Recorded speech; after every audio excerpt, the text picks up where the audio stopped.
Kasaragod MDMA കടത്ത് കേസിൽ arrest ചെയ്ത 2 പേരെയും തനിക്ക് നേരിട്ടറിയാമെന്ന് മുഖ്യമന്ത്രി VD സതീശൻ. നവകേരള സദസ്സിന്റെ സമയത്ത് പോലീസ് മർദ്ദനത്തിൽ പരിക്കേറ്റ് ചികിത്സയിൽ കഴിയുന്ന ആളെന്ന നിലയിൽ അവരെ വിളിക്കുകയും പിന്നീട് നേരിട്ട് കാണുകയും ചെയ്തിട്ടുണ്ട്. പക്ഷേ അറസ്റ്റിലായപ്പോഴാണ് അവർക്ക് ലഹരിക്കടത്തുമായി ബന്ധമുണ്ടെന്ന കാര്യം അറിയുന്നത്. അറസ്റ്റിലായവർ തന്റെ സോഷ്യൽ മീഡിയ ടീമിലില്ല. പ്രതിപക്ഷ നേതാവായിരുന്നപ്പോഴോ ഇപ്പോഴോ തനിക്കൊരു സോഷ്യൽ മീഡിയ ടീം ഇല്ലെന്നും ഒരു കോർഡിനേറ്ററെയും ഒരു സ്ഥലത്തും വച്ചിട്ടില്ലെന്നും അദ്ദേഹം പറഞ്ഞു. ഒന്ന്, ഈ അറസ്റ്റ് ചെയ്യപ്പെട്ട 2 പേരെ എനിക്ക് നേരിട്ട് അറിയാം. മുഹമ്മദ് ഹുസൈനെ, അബ്ദുൽ സലാമിനെ എനിക്ക് നേരിട്ട് അറിയാം. അതിലെ മുഹമ്മദ് ഹുസൈൻ അവിടുത്തെ ഒരു യൂത്ത് കോൺഗ്രസ് പ്രവർത്തകനായിരുന്നു.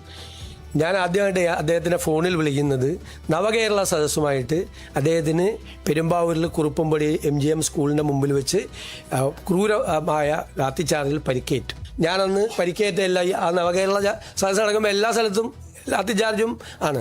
അപ്പോൾ ഇദ്ദേഹത്തെ ഫോണിൽ വിളിച്ചു. അങ്ങനെയാണ് ആദ്യമായിട്ട് ഫോണിൽ വിളിക്കുന്നത്. ഫോണിൽ വിളിച്ച് ആശ്വസിപ്പിച്ചു.